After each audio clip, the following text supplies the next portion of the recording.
stakes in the ground, waiting on beer tonight. Income tax deduction, what a hell of a function. Each picking cotton, waiting to be forgotten. We are the sons of no one, bastards of young. We are the sons of no one, bastards of young. The daughters and the sons. Unwillingness to claim us, they got no more to name us.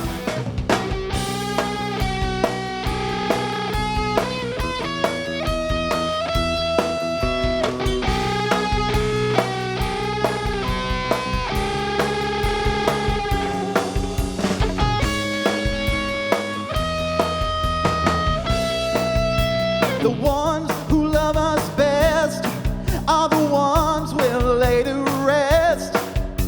We'll visit their graves on holidays at best. And the ones who love us least are the ones we'll die to please. If it's any consolation, I don't begin to understand. We are the sons of no one, bastards of young. We are the sons of no one, bastards of young. The daughters and the sons.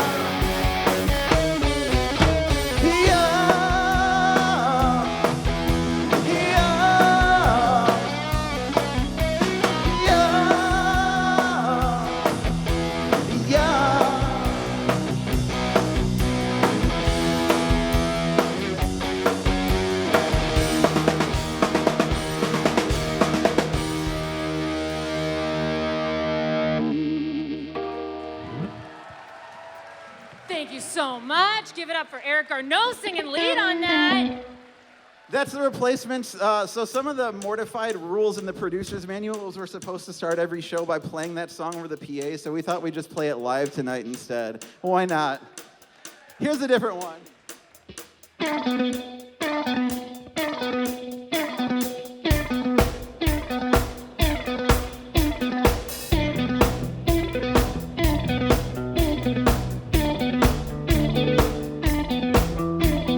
Fire in the disco. Fire in the disco. Fire in the Taco Bell. Fire in the disco. Fire in the disco.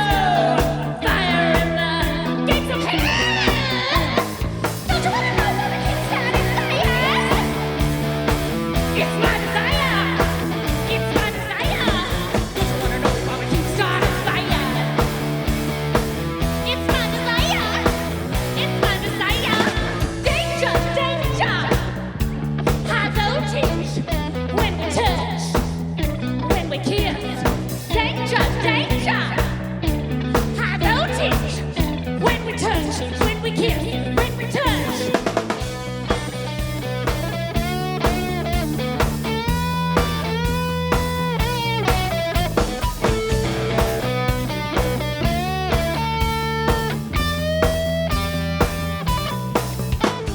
Fire in the disco! Fire in the disco! Fire in the Taco Bell! Fire in the disco! Fire in the disco! Fire in the gates of hell! Don't you wanna know why the king started fire? It's my desire! It's my desire! Don't you wanna know why the king started fire? It's my desire! It's my desire. Danger, danger. High voltage. When we touch, when we kiss. Danger, danger. High voltage. When we touch, when we kiss, when we touch. In the gates of hell.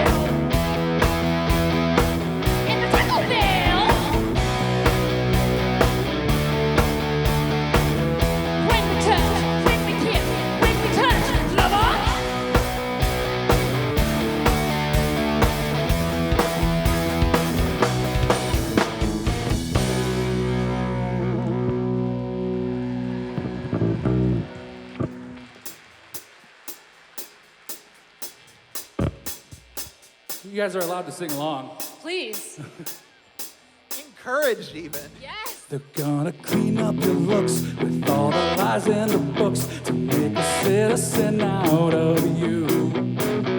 'Cause they sleep with a gun and keep an eye on you, son, so they can watch all the things you do. Because the drugs never work, they're gonna give you a smirk, 'cause they got methods of keeping you clean. They're gonna rip up your head, your aspirations to shreds, another cog in the murder machine. They said, oh, teenagers scared the living shit out of me. They could care less as long as someone will blink. So dark in your clothes, or strike a fire and post. Baby, they'll leave you alone, but not me. Boys and girls and the clique, the awful names that they stick. You're never gonna fit in much, kid. But if you're troubled and hurt, what you got under your shirt will make them pay for the things that they did. They said, oh, teenagers scared the living shit out of me. They could care less as long as someone will blink. So darken your clothes, or strike a fire and post. Maybe they'll leave you alone, but not me. Oh, yeah!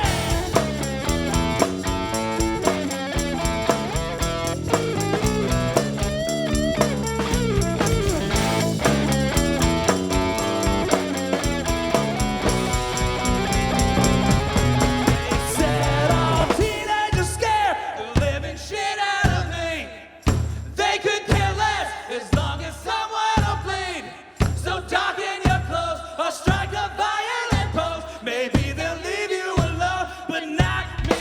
All together now. Teenagers scared the living shit out of me.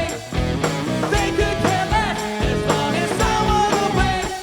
So darken your clothes or strike a violent pose. Maybe they'll leave you alone, but not me. Teenagers scared the living shit out of me. They could care less as long as someone will bleed. So darken your clothes or strike a violent pose. Maybe they'll leave you alone, but not me.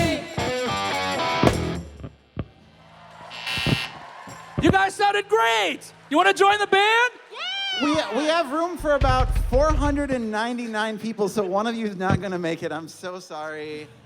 Think they were over there. No, I'm just kidding. Hi, everybody. Welcome to Mortified. We are so happy to see you here this evening at Thalia Hall. How's everybody tonight? You good? Feeling good? So, who has been to a Mortified show before? Oh, wonderful. And who amongst you are virgins? Ah, and who hasn't been to a Mortified show before? Ha, get it? I made you feel bad that maybe you haven't had sex yet. But that's my very clever way of introducing the theme of the show, which is this is a show all about shame and sharing shame. Now, this is only our second show since February 2020. And I will say that the 2 years since then have made me reconsider how I feel about shame. And maybe in some contexts, shame is good and people should feel shame for the things that they do.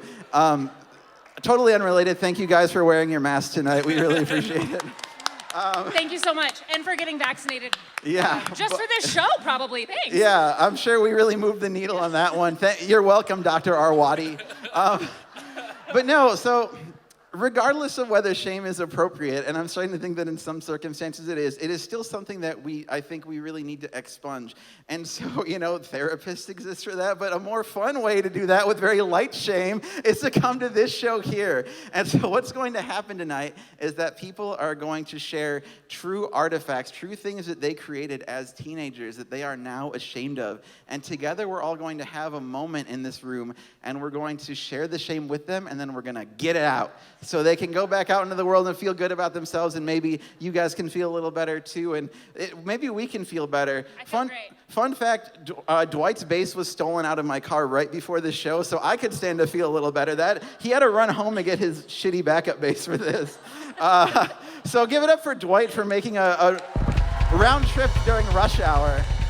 Anyway, so Because this is a very cool partnership with WBEZ, who we're very grateful for, we are going to kick off the evening with someone from WBEZ sharing maybe some less shameful things that they wrote as a teen, just to kind of set the tone and get everybody locked into a good groove. And so with that in mind, Susie An, if you could please come up here.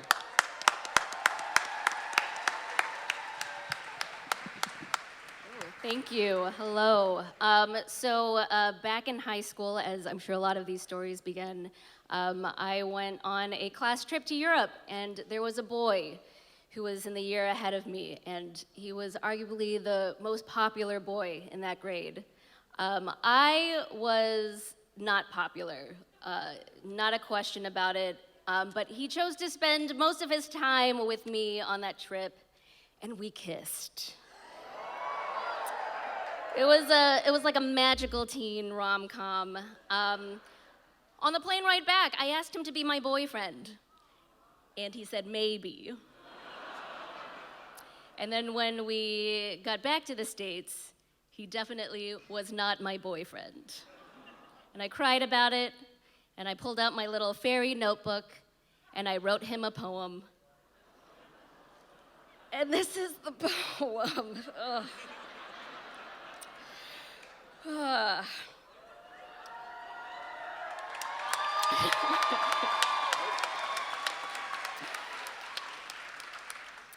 I feel like 10 million miles from you.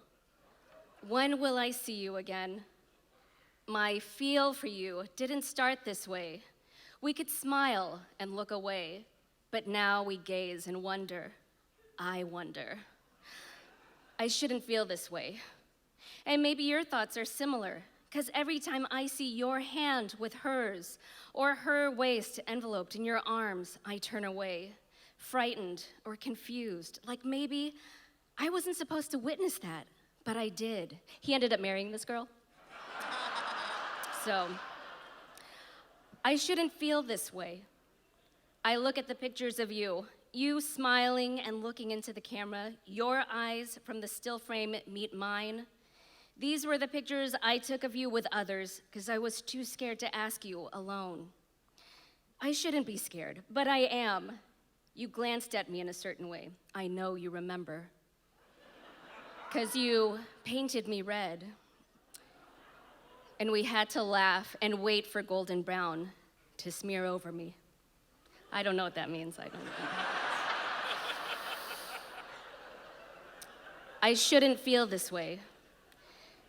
Somehow from opposite corners of the room, we draw nearer and nearer into each other's gravitational field. We invade the space, and nervous thoughts fill my mind. My eyes shoot around the room for something that may hold the reflections of you behind me, beside me, near me. I hope that you glance at me, but it's not right. It's impossible. I shouldn't feel this way, but I do. And I want you to feel it too. Thank you.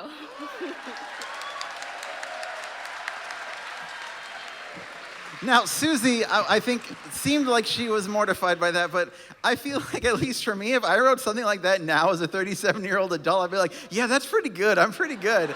I'm gonna try to get this published. So the folks you're about to hear, the brave souls who are about to come up, maybe the pieces aren't quite as fully formed, but that's what makes them special. That's what makes an evening like this really special, is we're going to all remember through the cringiest reactions we can have what it's like to be a teenager. And we're gonna leave feeling good about who we were and who we are and who we can continue to be. So with that said, everybody, let's please put your hands together for these 5 brave souls who are about to get mortified.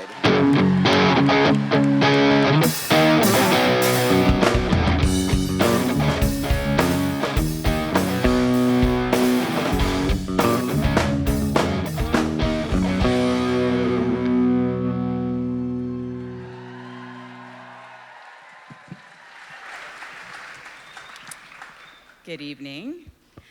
So when I rehearsed this, I've done this before with Mortified, but it had been years, and I could not get through it without laughing. That was 2 weeks ago. Maybe it has settled in, so, bear with me because you might not think it's as funny as me, but yeah. So, I was told that whole outfit is a spree, if anybody, Gen Xers.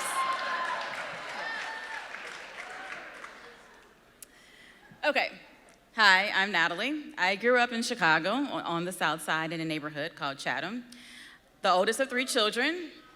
I was convinced my parents and siblings were out to make my life miserable.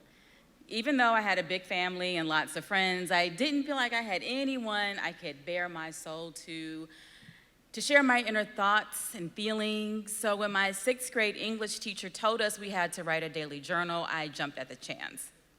Finally, I had a place where I could be depressed and angry and outraged and could swear freely, things I couldn't do at school, at Girl Scouts, and church, or any other after-school activities.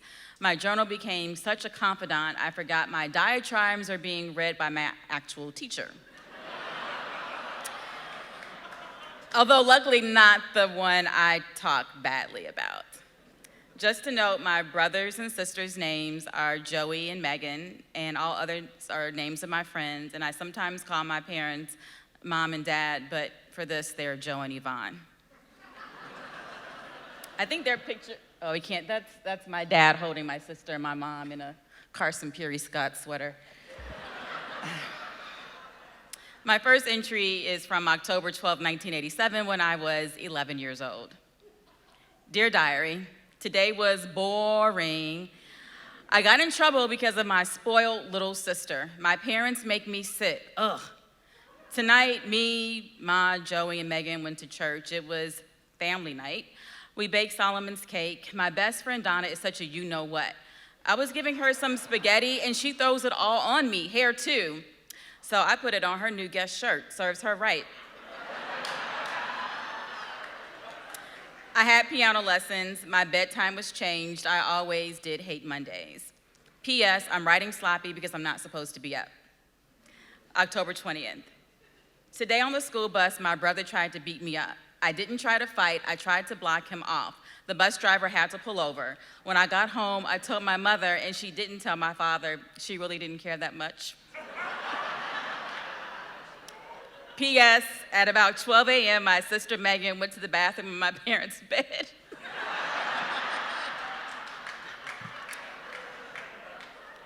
October 21st. Today, my brother tried to beat me up on the bus again. My mother still didn't do anything. I hate her. She won't let me be in German, and my brother told her I kissed Marlon, yuck. She believed him. He's her favorite. My father bugs me too. They all make me mad. Nobody trusts me. They think I'm a liar. I wish I got a bigger allowance. Life isn't fair. October 25th. Dear Diary, today I went to Sunday school and church, then I came home. After breakfast, I vomited. I'm better now. I ate like a horse. I'm watching Elvis and Me with Priscilla Presley. So things were starting to look up a little bit. October 26th. Hooray, hooray, Mom said I can take German. I'm so happy I start tomorrow evening. And then things turn south again. P.S. I have a slight case of diarrhea. October 31st. Halloween, schmalloween, boring, dishwater is more fun. I'd rather not discuss it. Everyone else had a decent one. Me, no way, Jose, this is the worst I ever had. November 3rd. Dear Diary, nothing good happened today. A few days later, there was a glimmer of happiness. November 5th. At Girl Scouts, I'm chairman of the December activity. We're going downtown to Christmas shop, go look at daily Christmas tree and lights, and eat. Fun, all my idea. That was in all caps, too. This was followed by a succinct, I hate my parents, period. November 12th, Dear Di, my cool new nickname for my diary, I guess. I hate my teacher, Mrs. Jackson. I hate my mother. I hate my father. I hate everyone in my family. Yvonne won't let me watch Poor Little Rich Girl. She should suck dirt through her nostrils.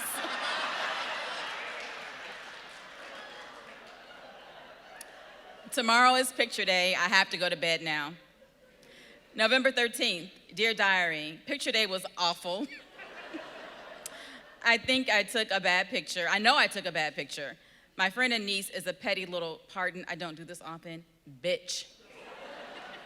She thinks she can get her way. Mrs. Jackson is a pain in the butt. I hate my mother. I hate my father. November 22nd, I skipped German class.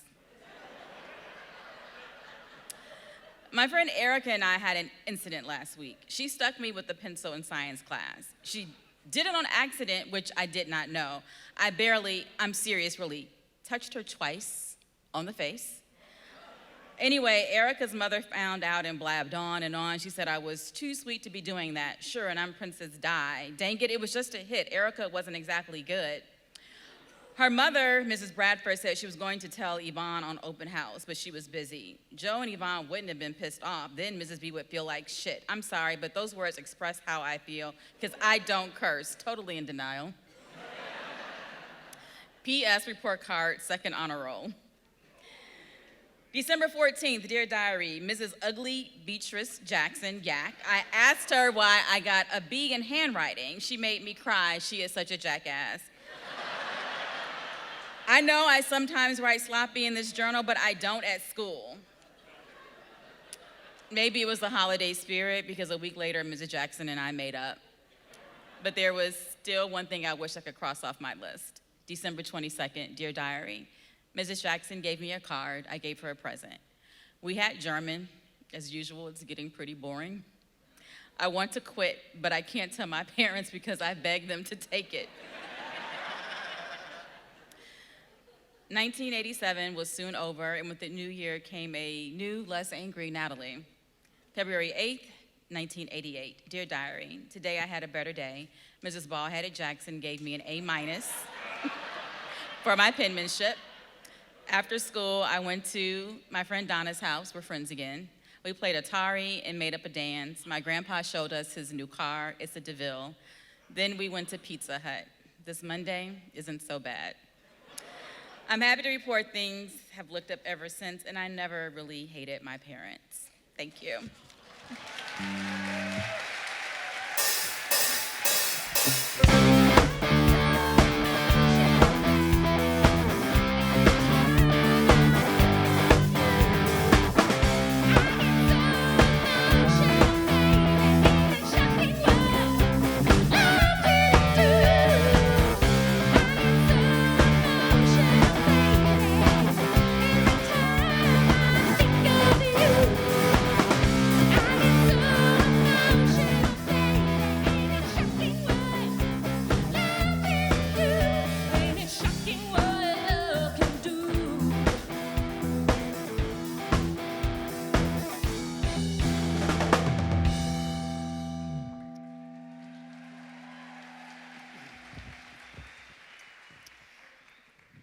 Hello, everybody.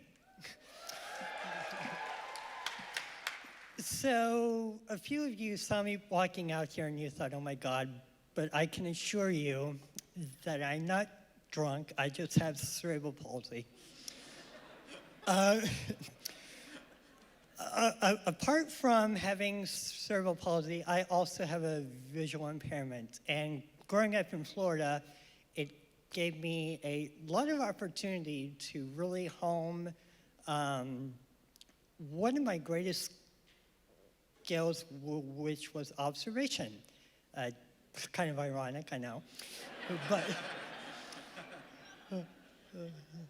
But I thought really hard about things. I lived with my grandparents, and I realized at an early age that they weren't going to work every day. They didn't really have a lot of friends come over, so I thought they must have been really bored. So I took that knowledge and I channeled it into an school assignment for my second grade teacher.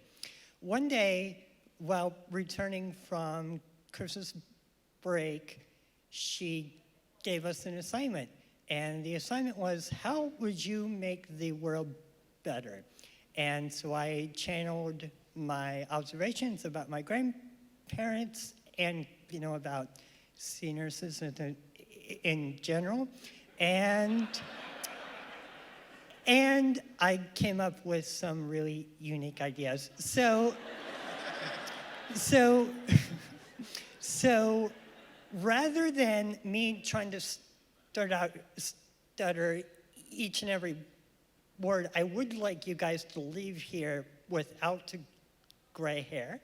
So the school assignment is going to be read by Alex. So hip hip hooray.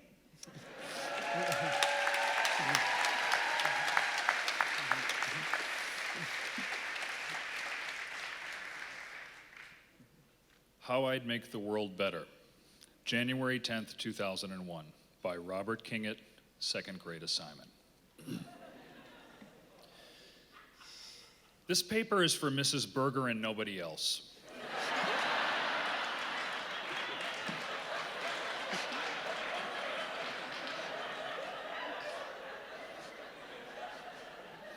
If anybody finds this outside of her classroom, go to the principal's office and ask the front desk clerk to look on her computer to find out what grade I am in, then learn who teaches that grade, then the room number, and then take this to Mrs. Berger because I can't afford to get a 0 because you don't know how to listen.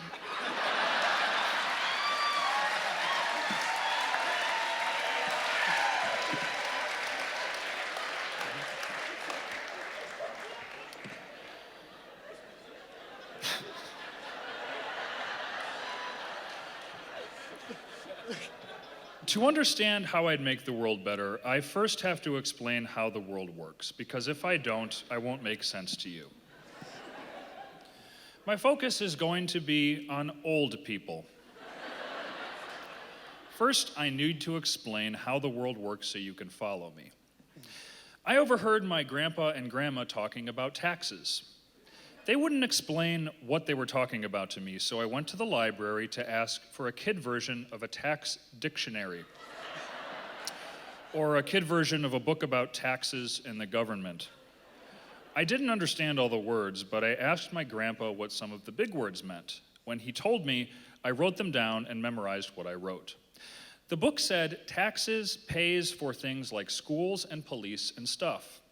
Taxes make the world go around. So, we need to think about who contributes to taxes and who doesn't contribute to taxes.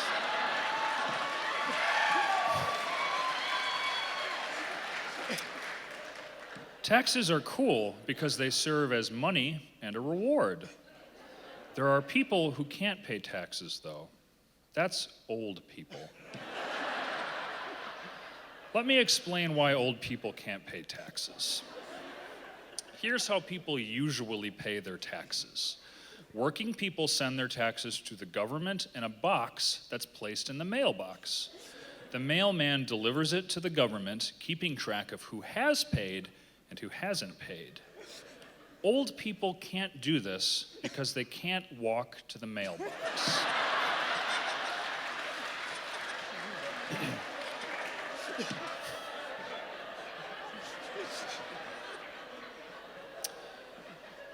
This is a problem for the world. So I think we need to give them jobs at home they could do.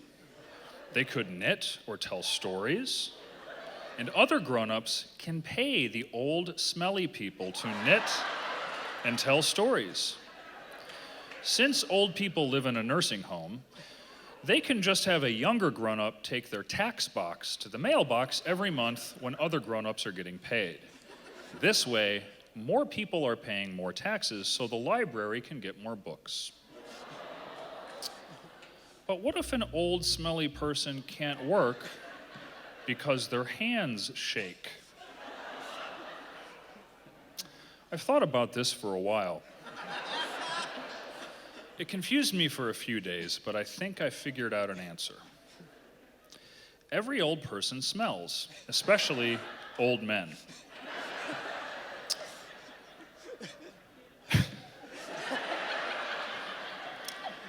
We eat animals after they are dead.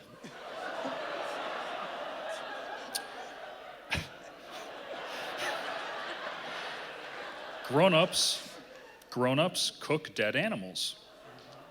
I thought of a new way to kill animals and have old people pay taxes. When we want to kill an animal, we take the animal and set it beside the old man. The old man will kill the animal with their old man smell.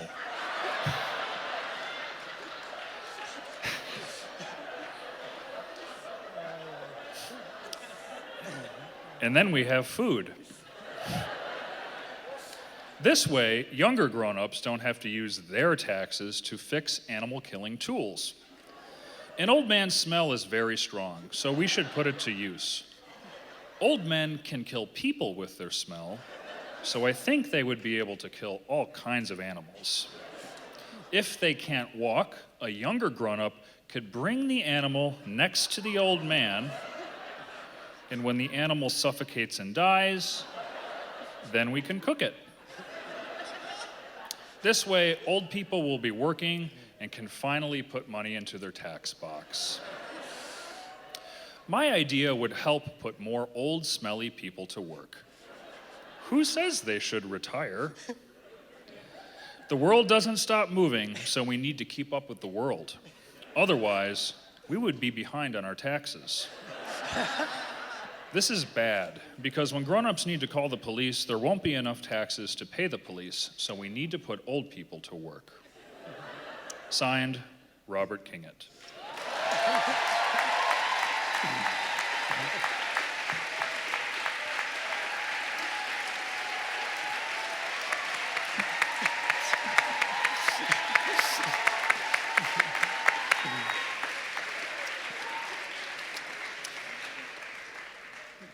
Wow.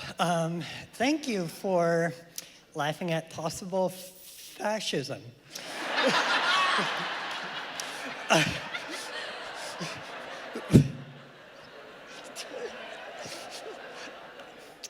So, my second grade teacher, if you're a second grade teacher, you have two choices after hearing that.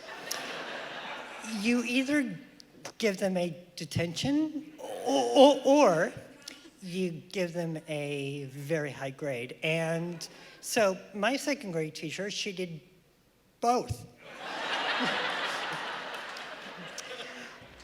I now know, of course, as a disability rights and labor rights activist, that taxes really don't go into a box, and that old people body odor really can't kill animals. But more importantly, I've learned a few things about the world growing up in things after writing the essay, and the most prudent takeaway is that I think that you have value even if you don't work 50 hours a week, or if you're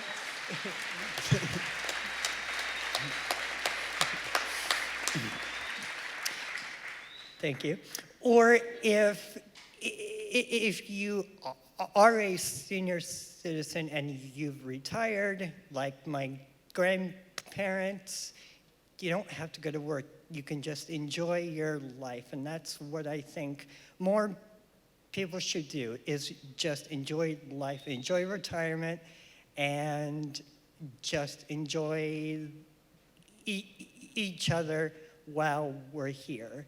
So, and don't worry about taxes. So.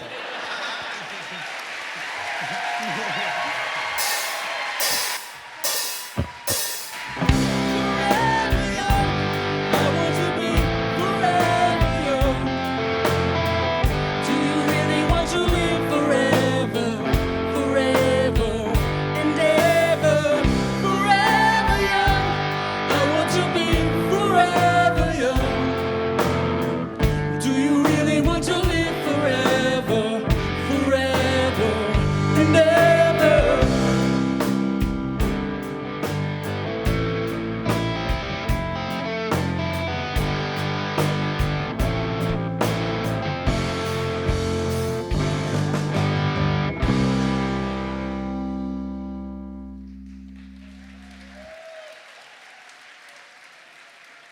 Hey there. My name is Anna. I'm from a tiny town in Wisconsin called Osceola that has a population of about 2,500 people. My family lived a 15-minute drive from the town on a dead-end road, so before I could drive, all I could really do was hang out at home, read hundreds of books, chat with strangers on the internet, and write. I was raised super Christian in the sense of church and Sunday school and youth group every week, and praying before every meal, and baptism in a lake when I was a tween, and being encouraged to lead my middle school friends to Christ. The kind of faith I was raised in was one that taught me to be obsessive and dedicated. You were supposed to devote your whole life to Christ and follow him unconditionally. When I felt the need to escape from my home life, I expressed my deepest tween and teenage feelings through poetry and songs. I didn't feel like I had many people to talk to, so that's where all of it went. I started writing music in middle school, at first just recording vocal melodies into a tape recorder in my closet, and then writing piano pieces that I started to sing over. And since I learned my obsessive dedication from my Christian roots, it's no surprise that one of the first full songs I wrote was about my first but fading true love, God. I'm just gonna play you some pieces of these old songs now. I also wanna note that most of these I never recorded. I just played them to myself so much at the time that these melodies are like permanently stuck in my head. When Judas betrayed Jesus, could he look him in the eye? And how can I when I have done the same? When Peter heard the rooster crow, how could he ever hold his head up again?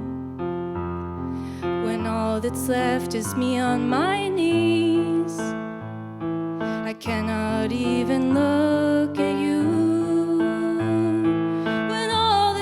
Is me on the floor. I cannot find a word to argue. That Christian devotion and obsession. Thank you. That Christian devotion and obsession bled over into all the music I made and bled over into my first crushes and the way I saw and wrote about romance. It was this all-consuming Romeo and Juliet type ideal. This next song is one I wrote after I saw my crush holding someone else's hand. It's like you've taken a knife to my heart and you're carving it slowly. Maybe you're drawing a picture of my face when I saw you holding her hand. Did it make you laugh? Did it make you smile?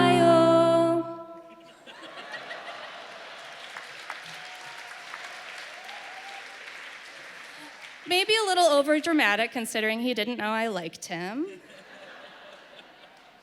I read a lot of fantasy fiction, which was another form of escape for me, and with this next song, I was trying to write a more fantastical piece that really wasn't about a specific person. I wrote about characters in books because, you know, when you're in middle and early high school and you don't have a lot of life experience to draw from, there's only so many things you can write about. Oh, December boy, you freeze me. Foggy breath and frozen lashes. Can you break me? Can you turn me into snowflakes?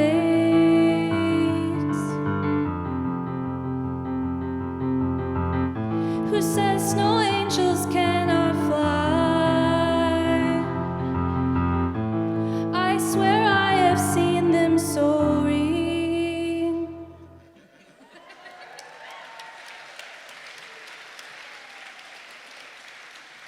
I don't know what else to say about that one.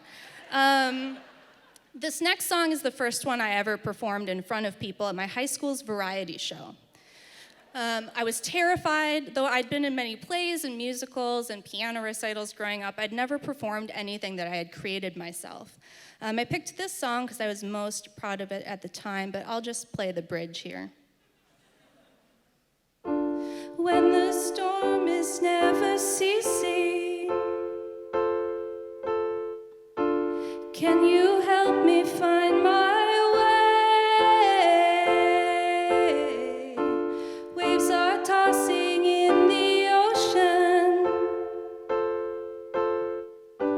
Seaweed is strangling me.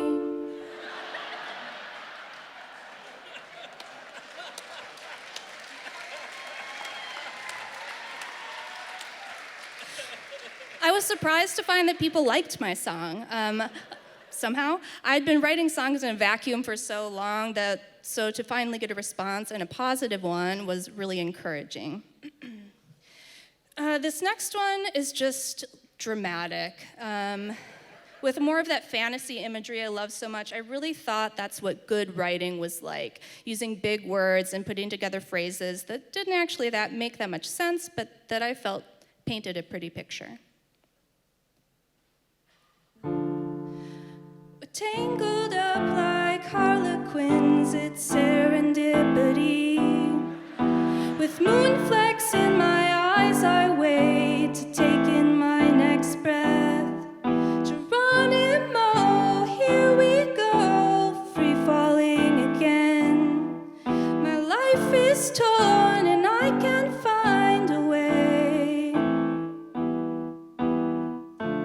I cry away, sandcastle lies, I die in vain. Unearthly cries, I while away. Tissue paper time, I cry, I die, I fly away, and I'm breathless.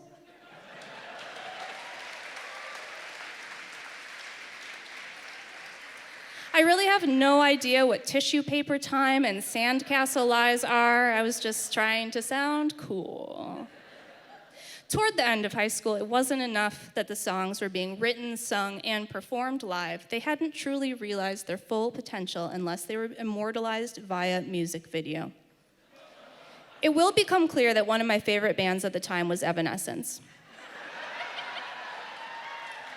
My high school boyfriend wanted to be a filmmaker, and when we saw that our high school was throwing away a broken piano, we thought, why don't we film a music video for one of my songs featuring this old piano? So that's what we did and what you're about to see.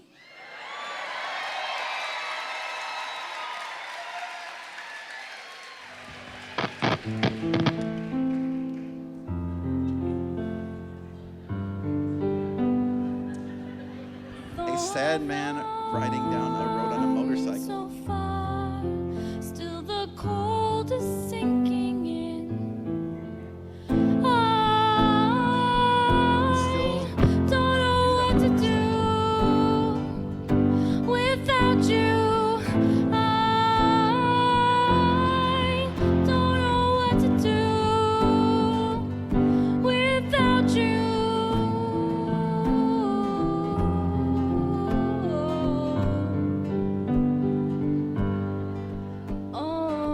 Anna is stepping up on the piano in bare feet and now sitting on top of it. Now laying on top. Oh, just the grass.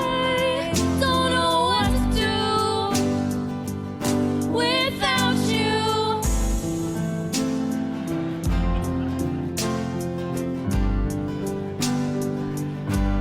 I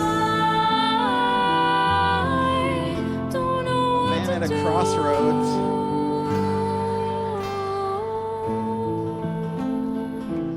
A man smoking throws a lit cigarette on the piano. Oh, it's on fire now.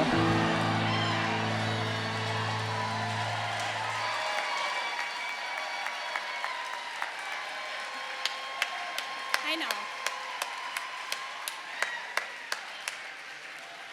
Let me be clear, that was not special effects. The great thing about Wisconsin is you can just burn a piano in a field. Songwriting has always been a way for me to express myself, but now creativity is less of an escape and more a way to ground myself. I now have a band called Esther that I write all the songs for, and I also have a project called Bad Songwriter Podcast where musicians revisit their worst old songs and recording, much like I just did. Rather than providing a temporary escape from real life, my songs and writing allowed me to create the kind of life that I wanted to have. So my life now isn't one I want to get away from, but it's one I'm very pleased I get to live. Thank you.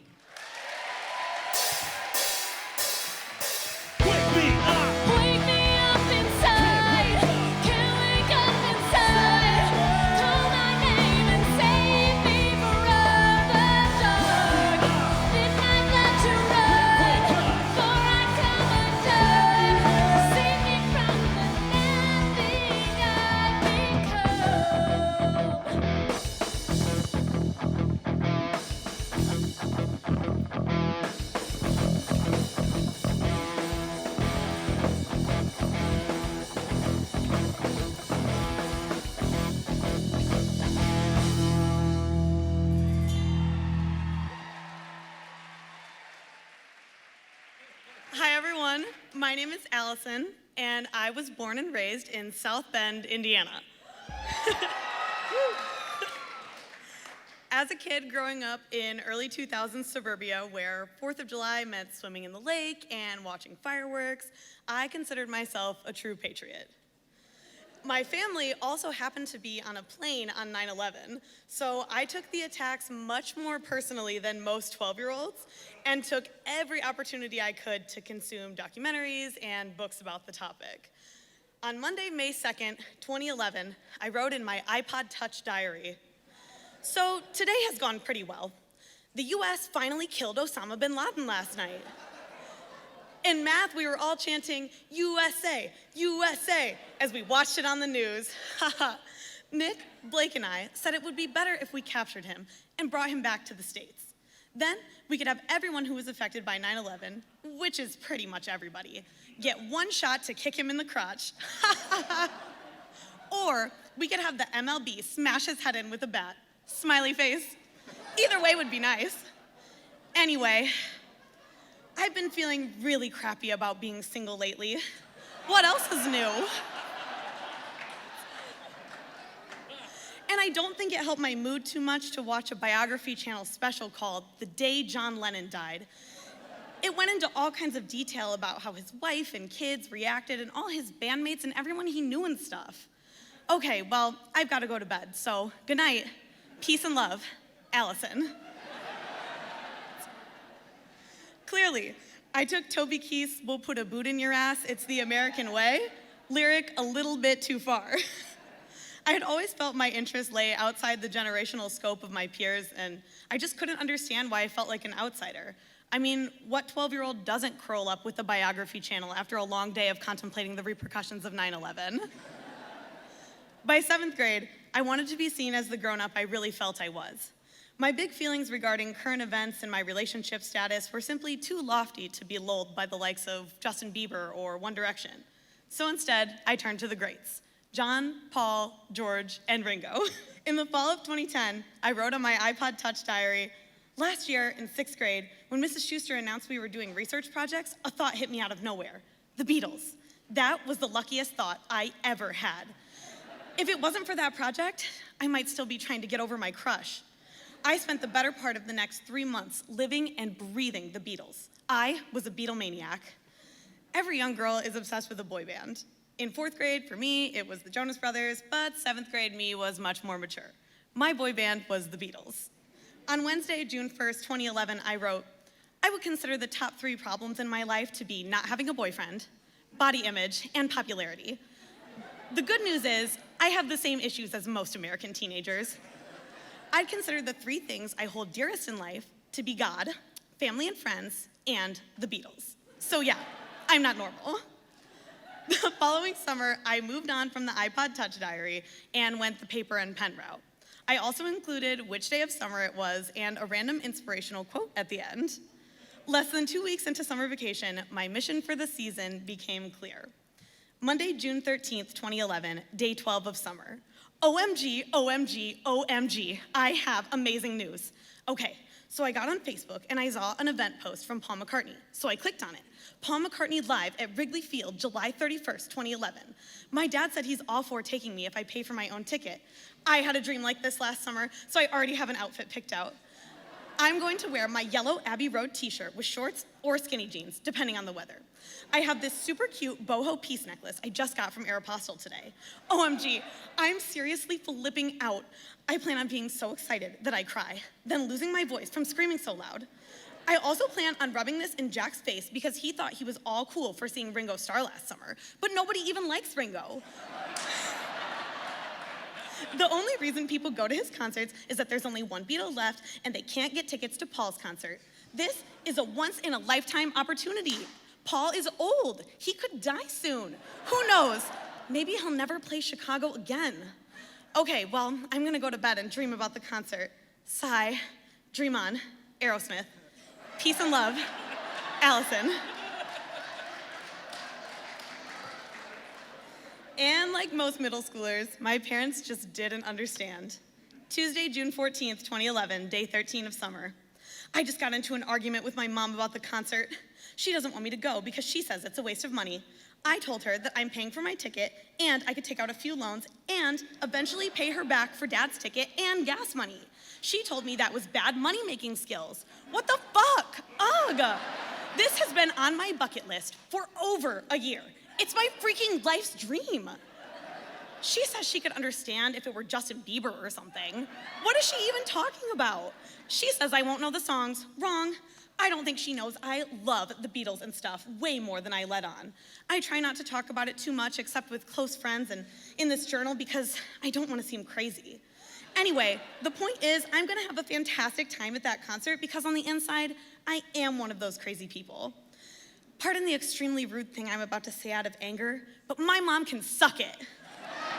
Peace and love, Allison.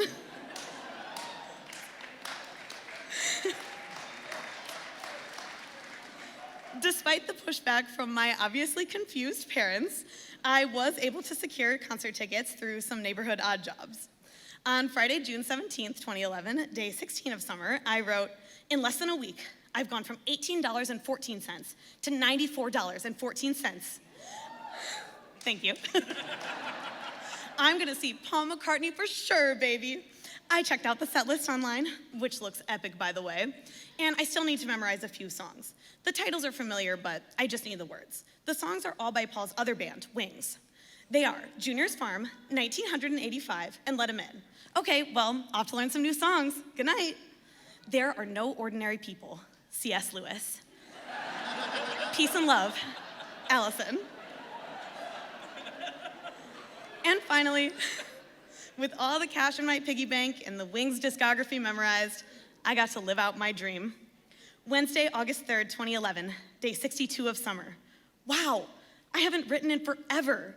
I've just been so busy with swim finals, summer camp, and oh, you know, seeing the one and only Paul McCartney live. It was so incredible. I was like flipping out. I was completely unprepared for when he came out. I started screaming and jumping and laughing like a hysterical lunatic. The most amazing parts were, of course, Hey Jude, Let It Be, Band on the Run, Maybe I'm Amazed, Golden Slumbers, The End, and I saw her standing there, which I was totally unprepared for. I think I died like 20 times. Best day of my life. I'm still recovering. Let It Be, Paul McCartney. Peace and love, Allison.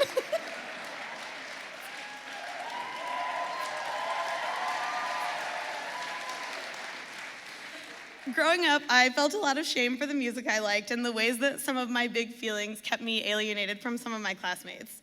Perhaps the reason the Beatles' legacy lives on is that they've made so many of us feel less alone. You'll be happy to know that in 2020, I graduated from Indiana University's Jacobs School of Music with a certificate in the history of rock music. I have the word love in Paul McCartney's handwriting tattooed on my shoulder, and I even made a pilgrimage to Liverpool in 2018 and walked across Abbey Road barefoot, just like Paul, to finally make peace with my inner child. Thank you.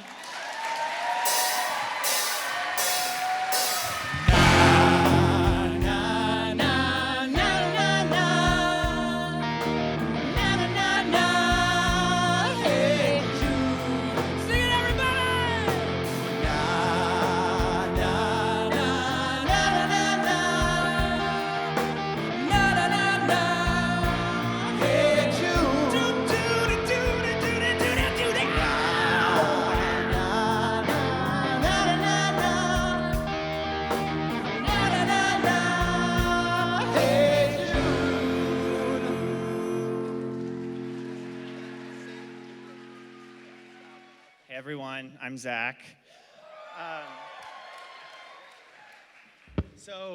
Growing up, I had a very difficult time fitting in. I was this gay, effeminate kid who lived in a town, there we go, if you imagine why. I lived in this town of 300 people in rural Missouri. And so I found a lot of solace in adults, especially older women, one of whom became a very dear friend of mine, Debbie Foster. So Debbie was the postmaster in the town post office, and the post office was located in the general store, which my parents happened to own. It was the only business in town. And so me and Debbie would sit on her lunch breaks and we would just gab. for a lot of the time. And during one of these lunch breaks, we hatched a plan together. Why don't we throw a big party celebrating the founding of our town? So this idea culminated in the very first town-wide celebration that our town had ever seen. So we involved the Ladies Auxiliary, the volunteer fire department. We secured permissions to close down the one road in town to have a parade. I even got interviewed by the local radio station. So, however, one of my most important responsibilities as co-founder of the Gatewood Heritage Day was to interview Gatewood's senior citizens about what it was like growing up in our small town. So me and a couple of the local women, we went around knocking on doors to all the senior citizens in town, where I would ask them to agree to a sit-down interview with me, where I took my best stab at some hard-hitting journalism, asking them about what it was like being a resident of Gatewood, Missouri. I took the task at hand so seriously, doing my best to wrangle answers out of my town's aging residents, most of whom had never laid their eyes on a gay child in their life. So these first few clips will show you just how seriously I took the project at hand and how important I felt to be charged with capturing my town's history and stories. My name is Zachary Rollins. I am serving on the Gatewood Heritage Day Committee.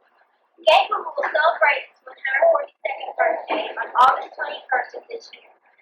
I will be interviewing some of our senior citizens who lived in Gatewood most of their lives. So sit back and enjoy.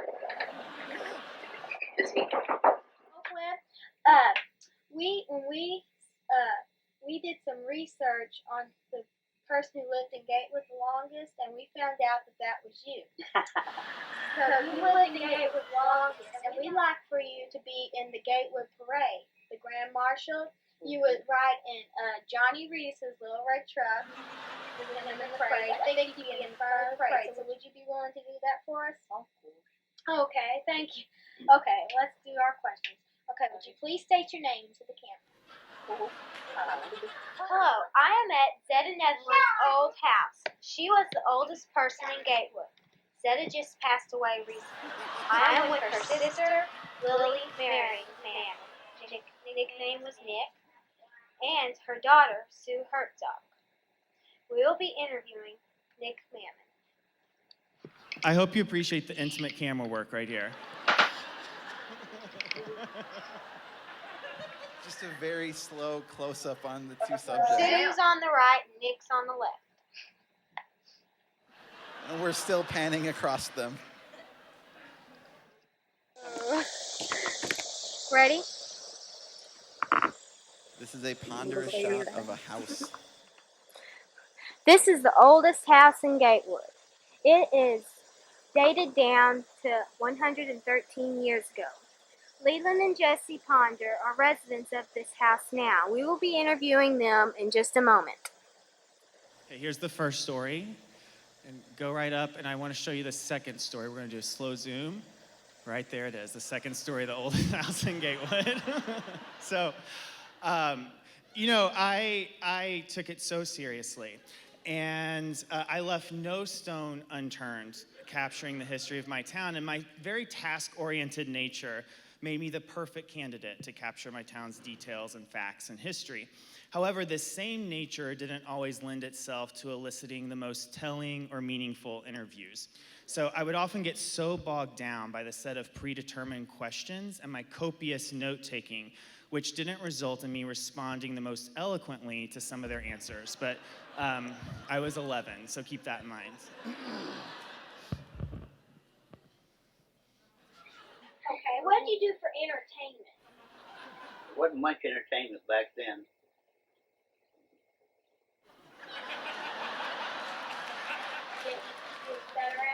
Sat around. Okay. There wasn't no TV, and I was 10 or 12 years old before we ever got a radio. Okay. Well, that's all we have for you. Thank you. Okay, thank you. Do you have the most memorable childhood moment? Well, let me see. I remember one time I went to the pond and the pond had dried up and there's a bunch of little pigs in the mud in the pond, and they couldn't get out, and I had to wade out in there and get them.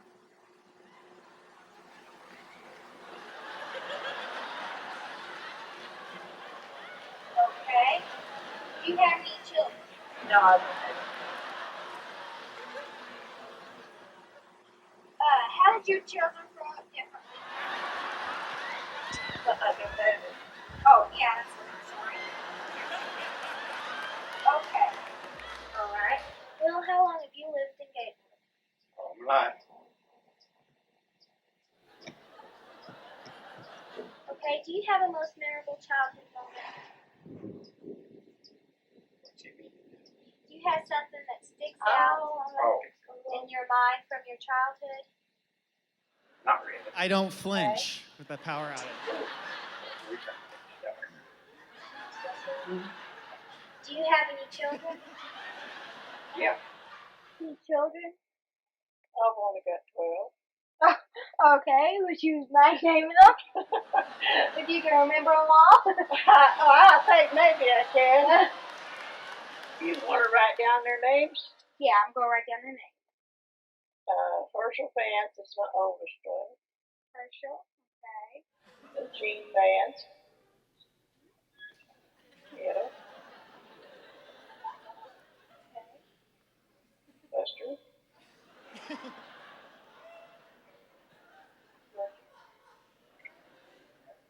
think that's all. Okay. Can you please state your name into the camera? Reba L. Webster. Okay, Reba Webster. Reba, how long have you lived in Gatewood? 38 years. Okay. Do you have a most memorable childhood moment? No, I don't. I've been an orphan since I was 4 years old.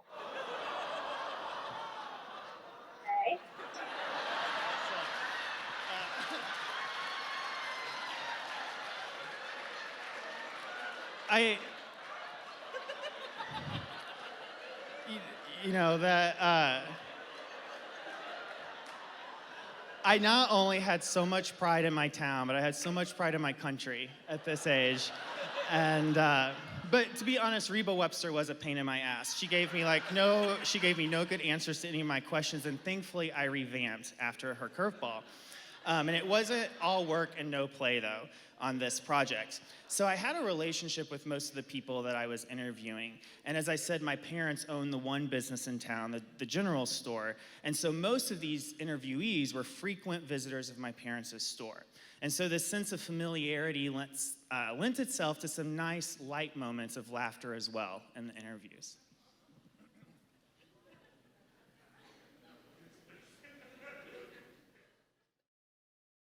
Okay. Do you have any children? One boy, one son, Okay. What's his name? Joe Dolan. Okay. How did your child grow up differently from you? Means of listen. Oh, he was a nice boy. Okay. Nick, what did you do for entertainment? Oh, we made our own entertainment.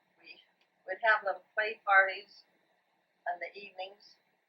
We didn't have a way of transportation on a walk. We would walk to Tucker or walk to a neighbor's house, and we would play little games like drop the handkerchief and Tag-Yo and post office and all these little games. And we had an awful lot of fun. And then when we walk home, ordinarily we would catch a boyfriend and walk us home.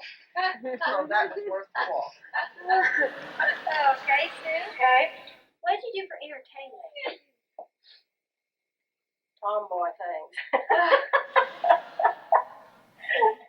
We rode bicycles and climbed trees and Things like such as that? Oh, well, okay. That's all we have for you. Thank you for your time.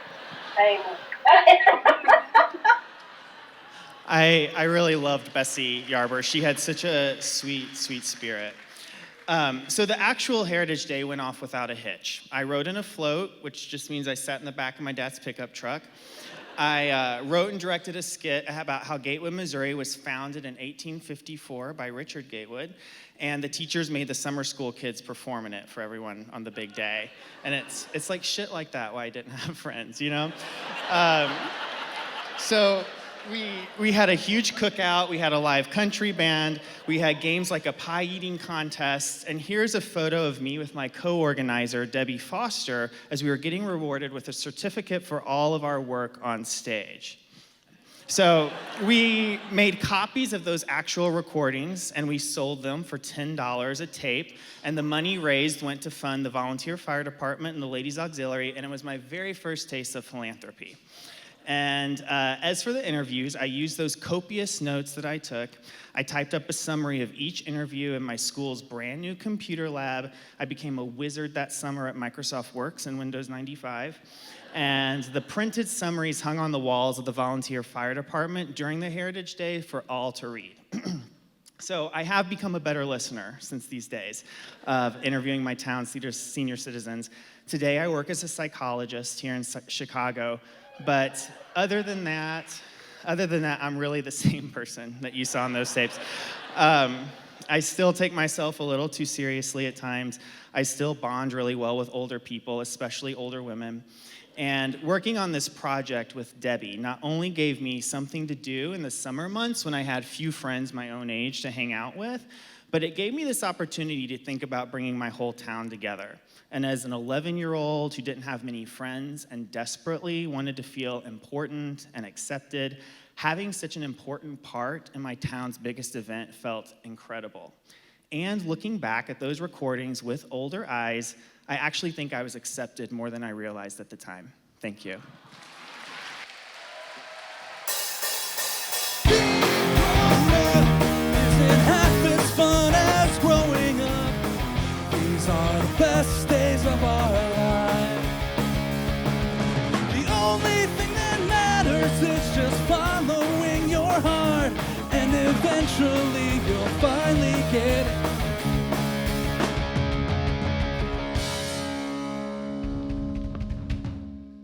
Oh my God, that was a great show. Give it up for our performers one more time. Yeah, that's right. Give it up for yourselves for coming out, wearing masks, getting vaccinated. Hell yeah, hell yeah.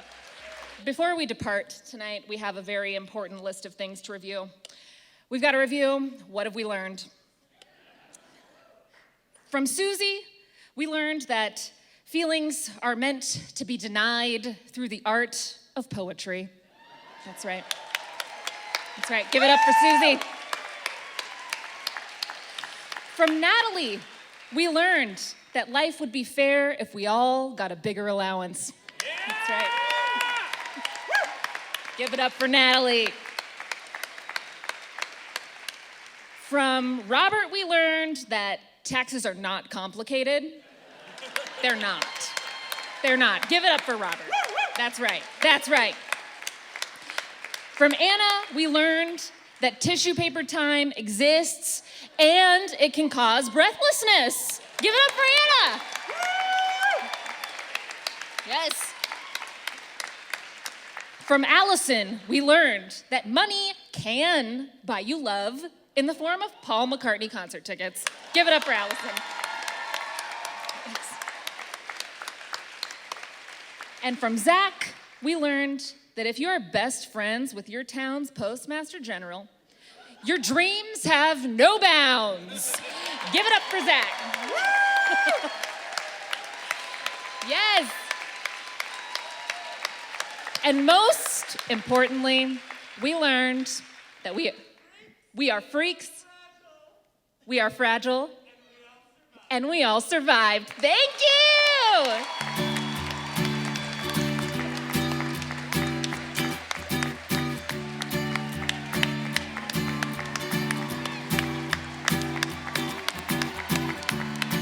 Thank you so much and have a great night.